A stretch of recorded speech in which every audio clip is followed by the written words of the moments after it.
Diyos ko! Ikaw, kaya mo yan? Hindi ko kaya yan! Mamamatay ako dyan! Feeling ko may tumulong sa kanya dito. Tingin mo. Wala! Malakas ang love ng batang yan! Ay, Diyos ko po, Panginoon ko ba? Diyos ko po, mabuhay! Magandang gabi po. Ako po si Arlene.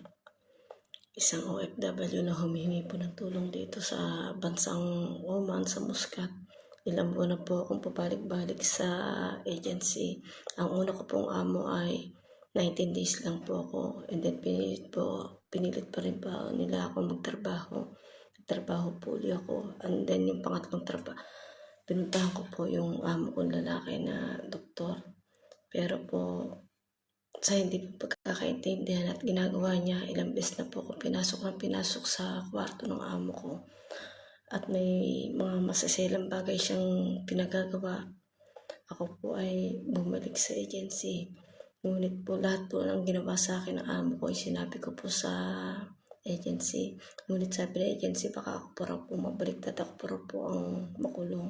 Grabe po ang dinanas ko sa amo ko. Lahat ng klaseng kapastusan, nadanas ko na po sa amo ko.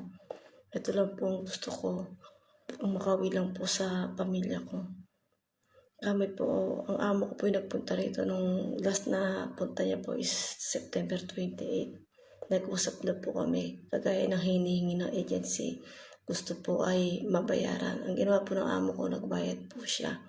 Ngunit nag-offer po ang amo ko na pauwi na lang po ako, ipabook ako ng ticket. Ilang beses po sinabi sa harapan ni Miss Lani Gayo na ipabook ako ng ticket. Then kinunta ko po yung pamilya ko para po may malapitan na mahingian ng pang-ticket ko. Ngunit sabi ni Lani, wag daw muna. Hindi ko malamang bakit ano yung